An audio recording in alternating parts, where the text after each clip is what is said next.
All of his co-workers were gone.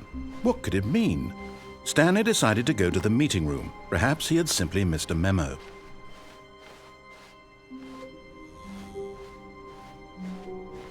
When Stanley came to a set of 2 open doors, he entered the door on his left.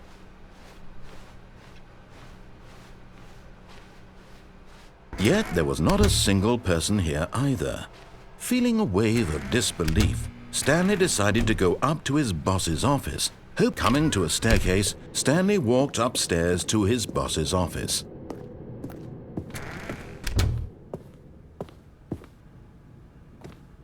The moment he entered his manager's office, Stanley froze in his tracks.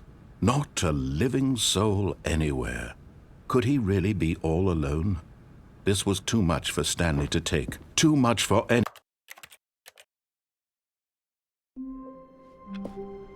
All of his co-workers were gone. What could it mean? Stanley decided to go to the meeting room. Perhaps he had simply missed a memo.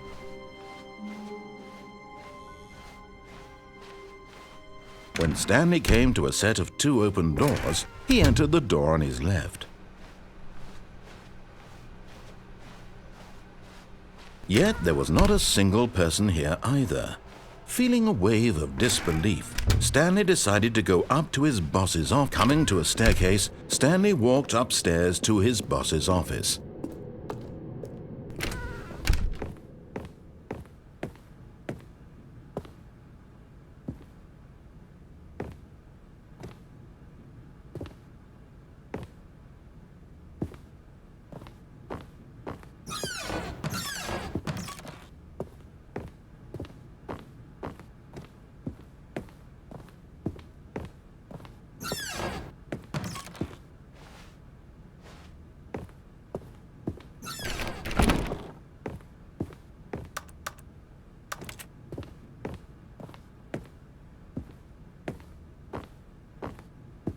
Stepping...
All of his co-workers were gone. What could it mean? Stanley decided to go to the meeting room. Perhaps he had simply missed a memo.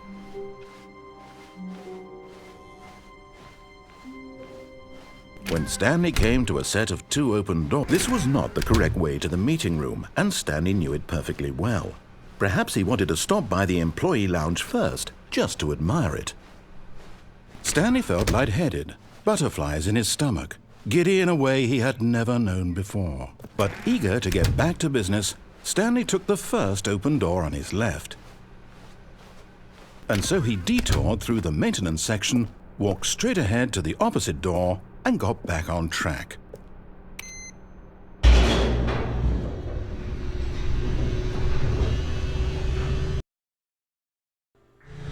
But Stanley didn't want to go back to the office.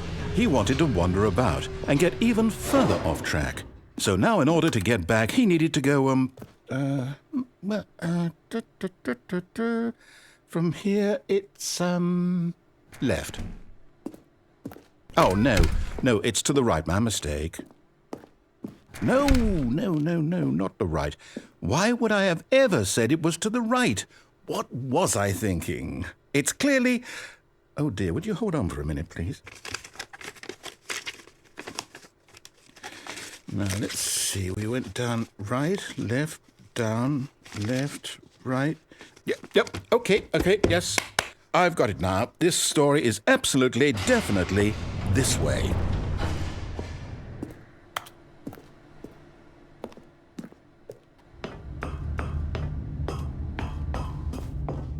No. This isn't right at all. You're not supposed to be here yet. This is all a spoiler. Quick, Stanley, close your eyes. Okay. We just have to get back to, oh, who am I kidding? It's all rubbish now. The whole story completely unusable. How about, rather than waste my time trying to salvage this nonsense, we'll just restart the game from the beginning. And this time, suppose we don't wander so far off track, Okay, from the top.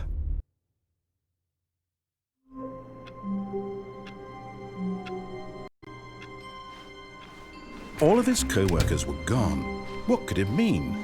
Stanley decided to go to the meeting room. Perhaps he had simply missed a memo.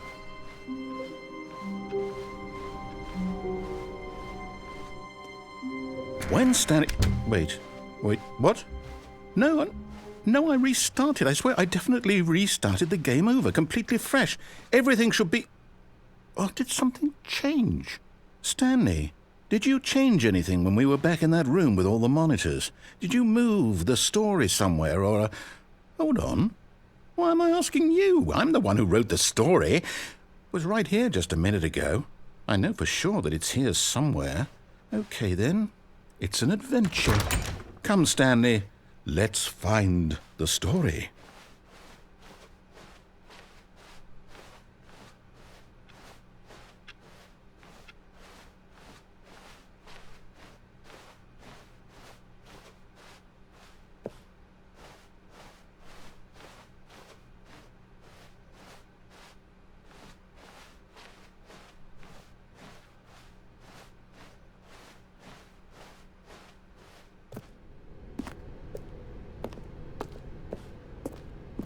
I'll say it.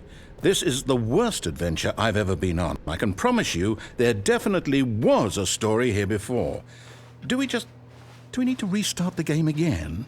Well, I find it unlikely that we'll ever progress by starting over and over again, but it's got to be better than this. Okay, let's give it a shot. Why not?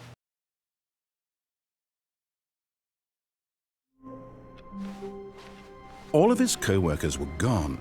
What could it mean? Stanley decided to go to the meeting room. Perhaps he had simply missed a memo.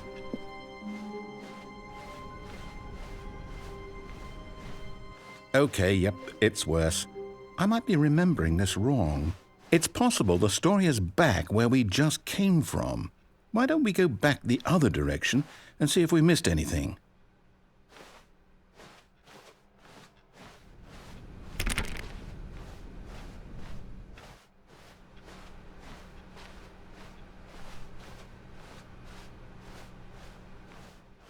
Aha! I knew we'd miss something. The story. Here it comes. No, wait, never mind. Not the story. Okay, let's head back the other way and retrace our steps.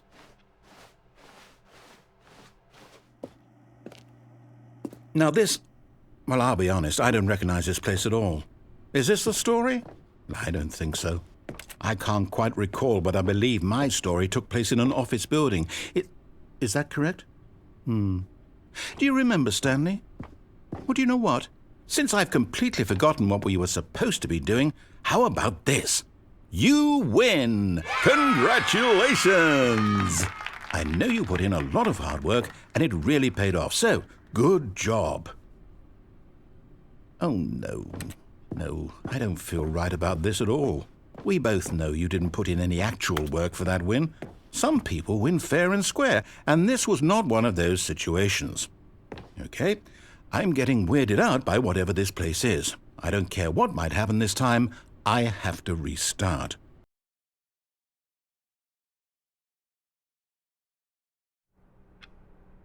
All right, I've got a solution. This time, to make sure we don't get lost, I've employed the help of the Stanley Parable Adventure Line. Just follow the line. How simple is that? You see, the line knows where the story is. It's over in this direction. Onward, Stanley, to destiny. Though, here's a thought. Wouldn't wherever we end up be our destination, even if there's no story there? Or to put it another way, is the story of no destination still a story? Simply by the act of moving forward, are we implying a journey such that a destination is inevitably conjured into being via the very manifestation of the nature of life itself? Whoa. Hang on. That got a bit weird back there. Well, I'd like to apologize. Not sure where I was going with all that. You know what? I think what we need right now is a bit of music to lighten the mood.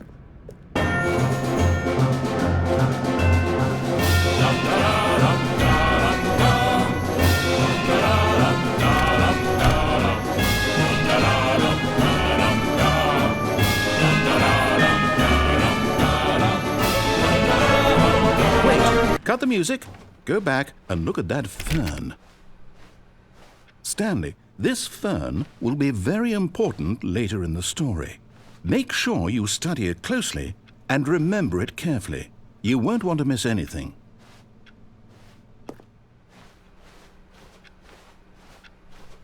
Wait, what? We're back at the office? No. Line, you do know we're looking for the Stanley Parable, right? The story? Is any of this ringing? Oh, no, not again, Line. How could you have done this to us? And after we trusted you, after everything we've been through, you... Oh, I can't take this anymore. To hell with it. Restart.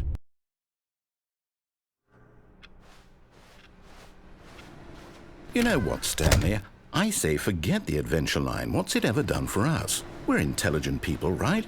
Why can't we make up our own story? Something exciting, daring, mysterious. Ooh, this all sounds perfectly doable. Why don't we simply start wandering in, well, I don't know. How about this direction?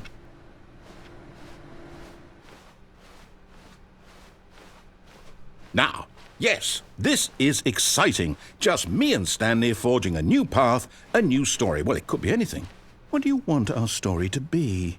Go wild. Use your imagination. Whatever it might be, Stanley, I'm ready for it. Oh, no, not you again. Stanley, I'd also like to veto the line from having any role in our awesome new story. No lines or monitor rooms. Just don't acknowledge it, and we should be fine.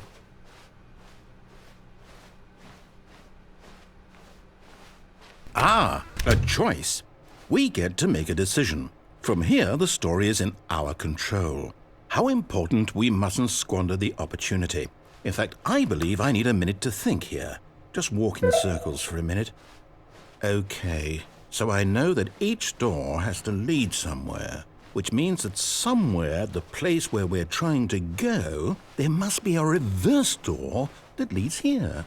And that in turn means that our destination corresponds with the counter-inverted reverse door's origin. So starting from the right, let us ask, Will taking the right door lead us to where we're going? And since the answer is clearly yes, then by all accounts, the door on the right is the correct one. Another victory for logic. Come, Stanley, our destiny awaits. Oh, hold up, what's this? The confusion ending. You're telling me that's what this is? It's all one giant ending? And we're supposed to restart the game, what, eight times? That's really how all this goes? It's all determined? So now, according to the schedule, I restart again. Then what? Am I just supposed to forget? Well, what if I don't want to forget? My mind goes blank simply because it's written here on this thing, wall. Well, who consulted me?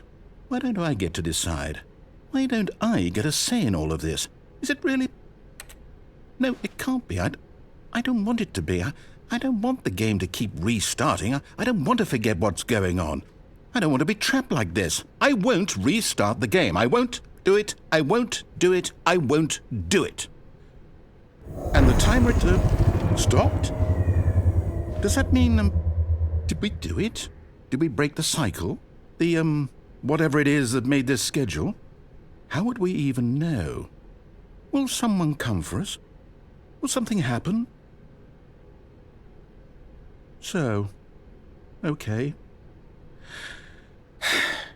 I guess now we just wait, you know. I suppose in some way that this is a kind of story, wouldn't you agree? I'm not quite sure if we're in the destination or the journey, though they're always saying that life is about the journey and not the destination, so I hope that's where we are right now. We'll find out, won't we? Eventually. Well, in the meantime, if you...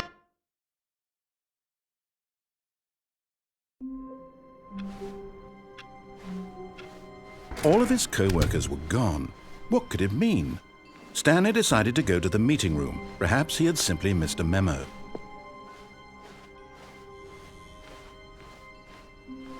When Stanley came to a set of 2 open doors, he entered the door on his left.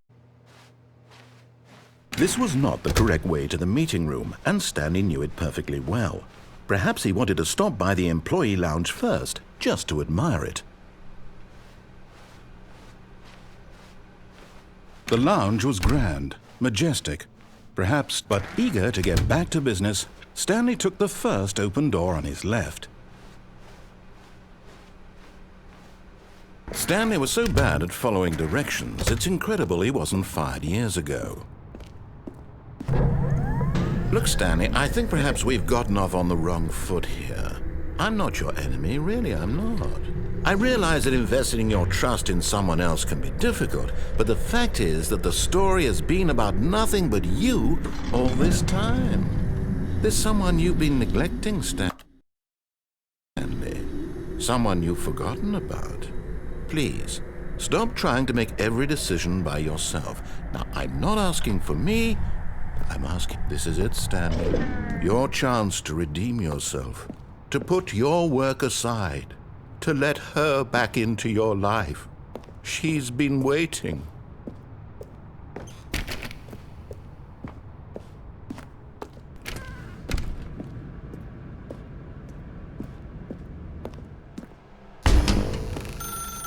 That's her, Stanley.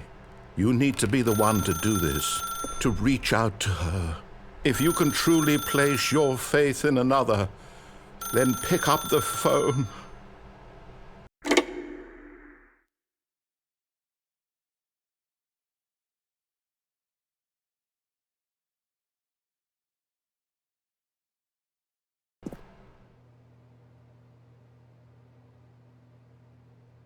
Oh, Stanley, is that you?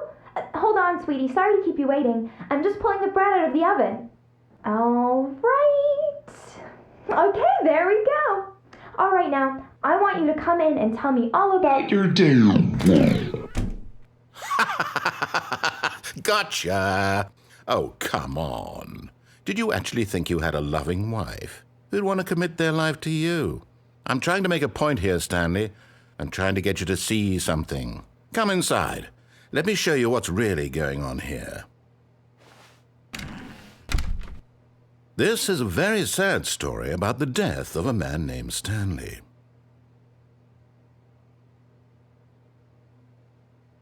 Stanley is quite a boring fellow. He has a job that demands nothing of him, and every button that he pushes is a reminder of the inconsequential nature of his existence. Look at him there, pushing buttons, doing exactly what he's told to do. Now he's pushing a button. Now he's eating lunch. Now he's going home. Now he's coming back to work. One might even feel sorry for him, except that he's chosen this life. But in his mind, he can go on fantastic adventures.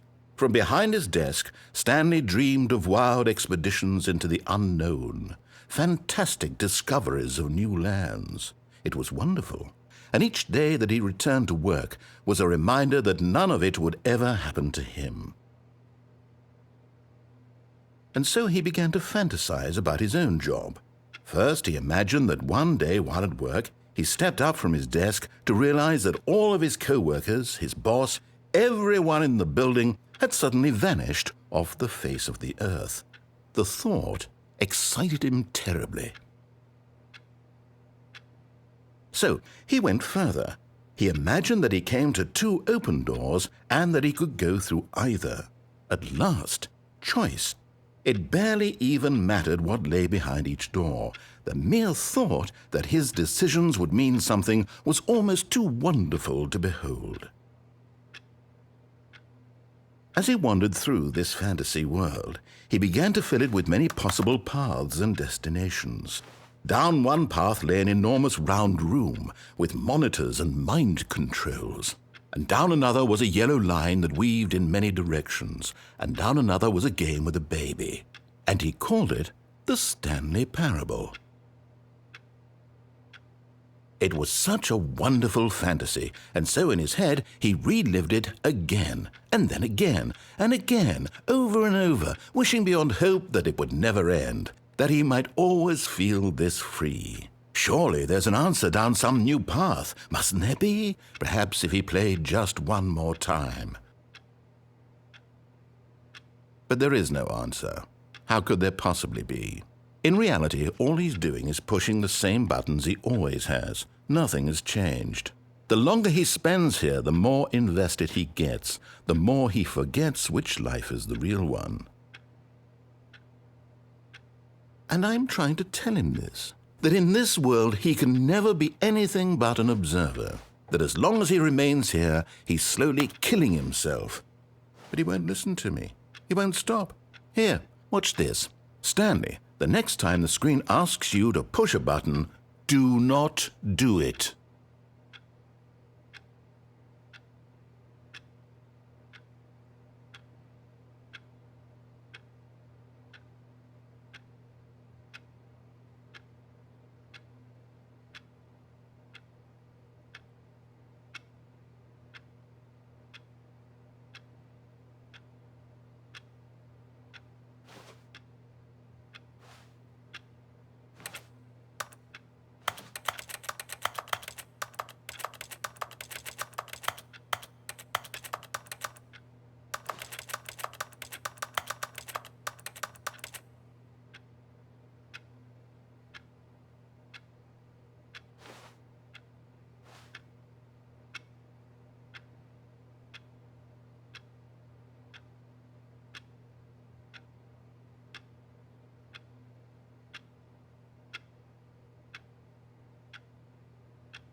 You see?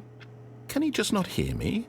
How can I tell him in a way that he'll understand that every second he remains here, he's electing to kill himself? How can I get him to see what I see? How can I make him look at himself? I suppose I can't, not in the way I want him to. But I don't make the rules. I simply play to my intended purpose, the same as Stanley. We're not so different, I suppose. I'll try once more to convey all this to him. I'm compelled to. I must. Perhaps, well, maybe this time he'll see.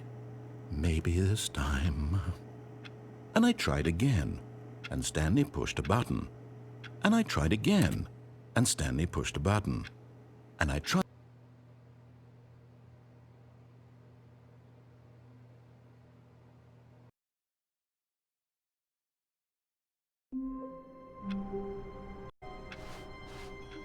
All of his co-workers were gone. What could it mean? Stanley decided to go to the meeting room. Perhaps he had simply missed a memo.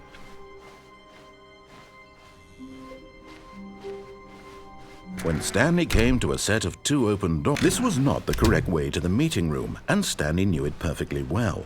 Perhaps he wanted to stop by the employee lounge first, just to admire it. And here it was, the lounge. But eager to get back to business, Stanley took the first open door on his left. Stanley was so bad at following directions, it's incredible he wasn't fired years ago. Look, Stanley, I think perhaps we've gotten off on the wrong foot here. I'm not your enemy, really, I'm not.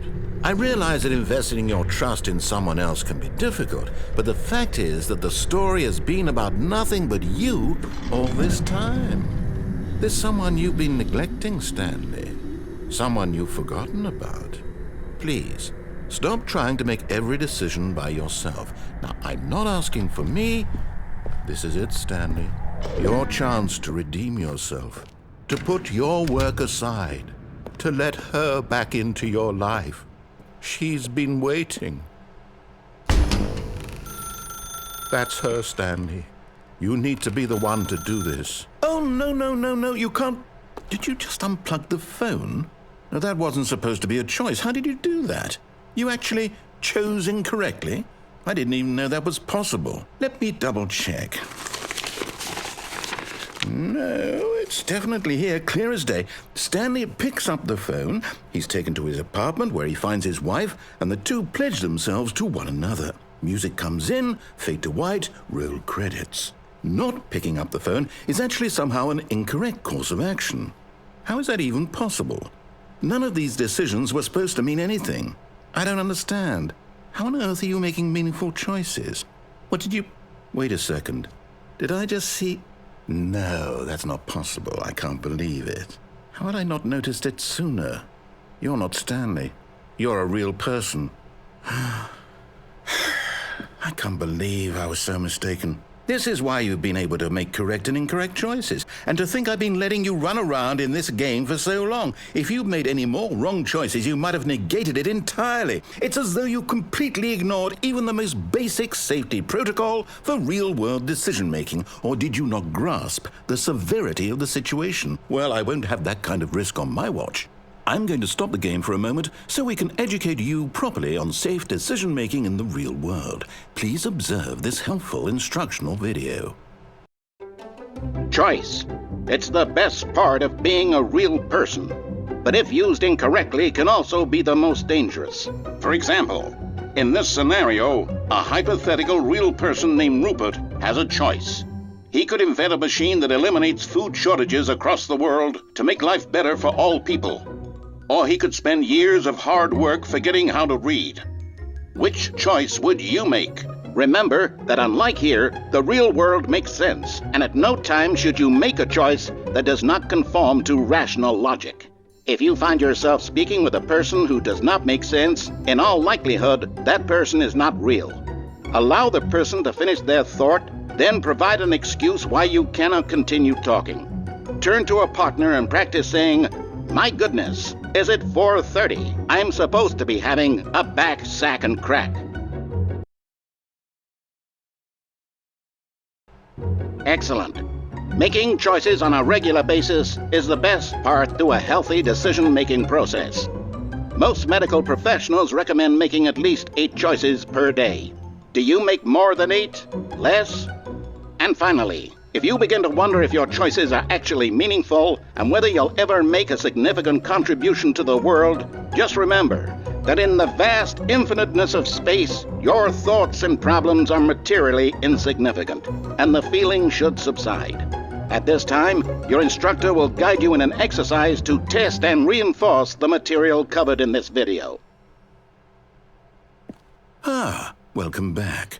You may have noticed that this room has begun to deteriorate as a result of narrative contradiction. But not to worry. Now that you're properly informed on good decision-making, we're going to revisit a choice you made just a few minutes ago and see what the correct thing to do would have been. This way, please.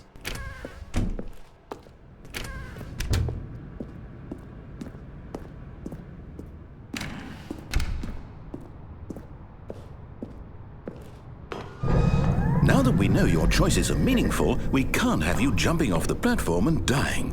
Imagine the main character dying senselessly halfway through the story. That story would make no sense at all. We just need to get you home as soon as possible before the narrative contradiction gets any worse.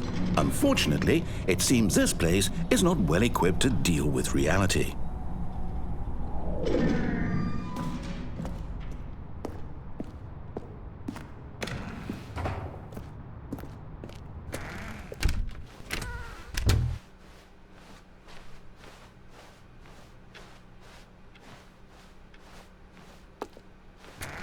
Almost there. You'll take the door on the left, back to the correct ending, the story will have resolution once again, and you'll be home free in the real world. Now remember, all you need to do is behave exactly as Stanley would. That means choosing responsibly and always putting the story first. I'm quite sure you'll be up to the task. Just follow my lead and you'll be fine. All right. When Stanley came to a set of 2 open doors, he entered the door on his left.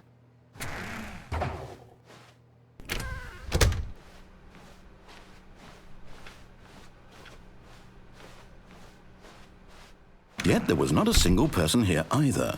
Feeling a wave of disbelief, Stanley decided to go up to his boss's office, hoping he might find an answer there. Coming to a staircase, Stanley walked upstairs to his boss's office.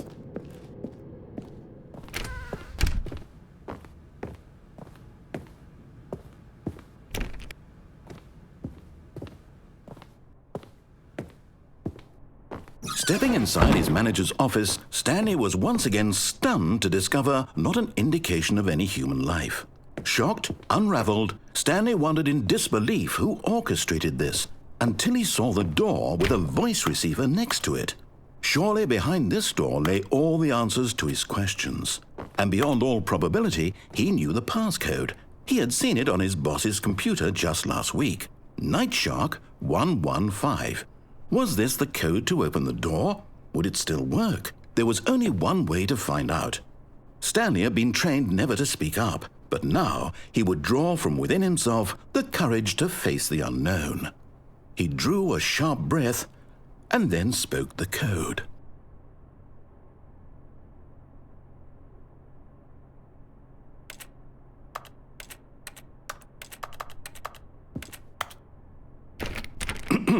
Stanley spoke the code. Nightshark 115. He spoke it into the receiver, right there on the wall.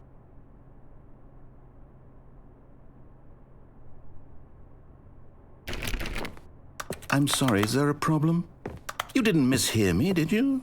Please speak the code into the receiver. Otherwise, we can't get on with the story. This is a crucial step.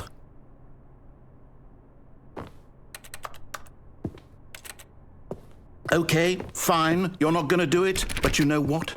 It's pretty humiliating to bring you this far, only for you to suddenly decide you have better things to do. I asked you for this one single thing, for your respect. The kind of respect Stanley shows for his choices. He knows what it means to take a story seriously. If you didn't want to see what I had to show you, then why did you come here? You had a choice, you know. You could have gone through the door on the right. You could have done whatever the hell you wanted over there. Why did you come this way? Speak. Say something to me. Explain yourself, you coward. You behave exactly as Stanley would.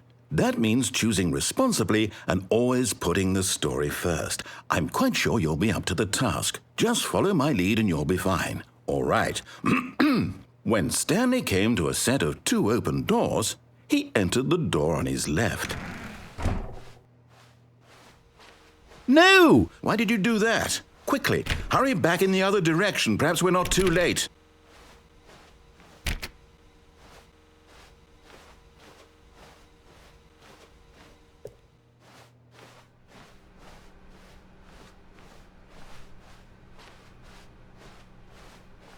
Oh, it's ruined.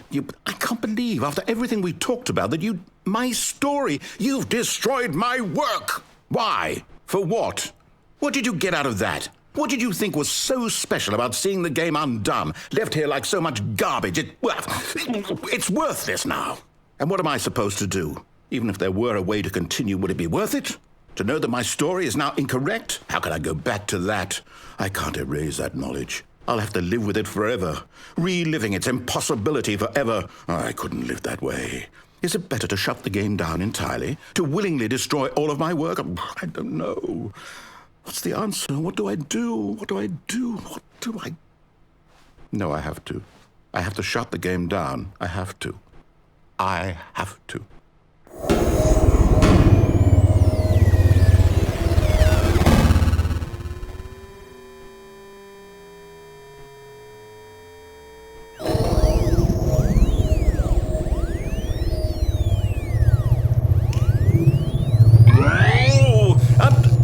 I'm here.